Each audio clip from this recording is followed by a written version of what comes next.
Hi, my name is Louis Loyola, and I'm a car interior guy.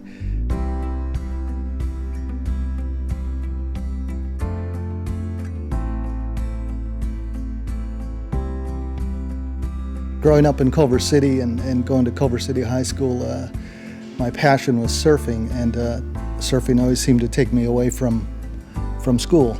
A friend of mine offered me a job driving a tow truck, and my boss asked me to pick up this little Porsche Speedster, and it didn't have an interior in it, and it was going to a trade school out in the valley.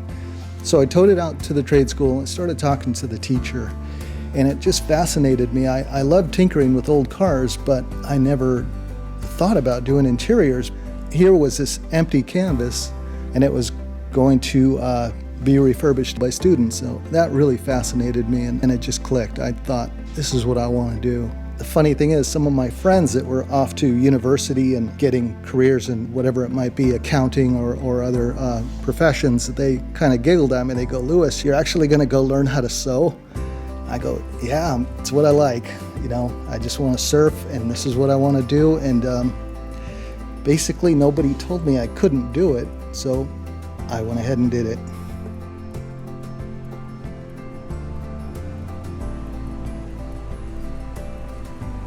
Like a tailor would, we'd lay material right on the seat, chalk it off, mark it, do our tailor marks, our sewing guides, and use the material, get it on the sewing machine and start to stitch it up, take it back to the seat, fit it. It's a process. You go back and forth quite a few times to make it fit right.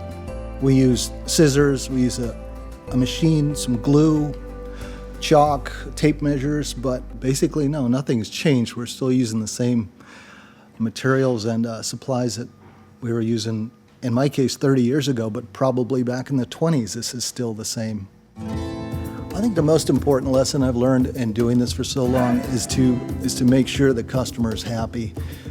But again, if a customer comes to our shop and has sort of outrageous demands of wild colors and they want to create their own interior, and I tried to explain, I've done a few of these cars, so maybe I can help you, steer you in the way that it would look really good for this particular car. It's not going to stand out like a sore thumb. And so I try to stay focused on helping people with designing the right interior.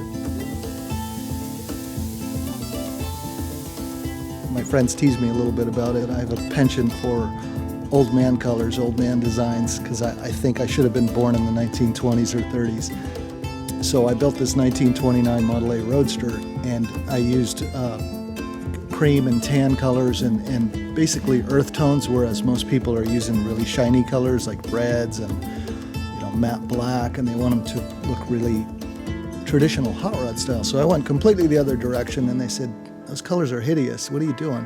I said, "Well, it's what I want. I want to build it for what I want."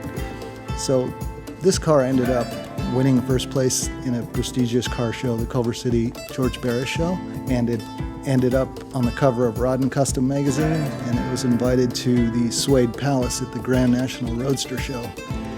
And again, some of my friends go, yeah, they shake their heads and go, "I guess you were right after all."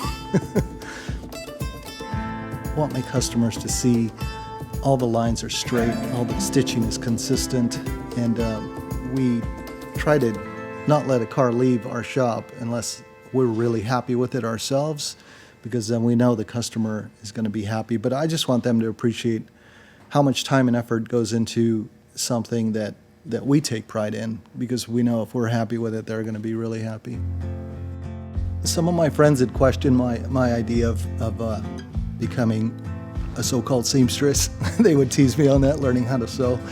I just stuck to my passion, and they went on and did their own careers. But I've talked to some of those people at high school reunions, and they go, "Wow, you really figured it out. You're doing what you love, you're happy, and I'm envious of you because I have to go to this job and I sit in an office and I'm stuck doing the same type of work every day, whereas once every week we get a different project in here." And it also gives me the freedom to enjoy my passions, such as enjoying the ocean. I still love surfing. I try to do it as much as I can. What got me into paddling was basically old age.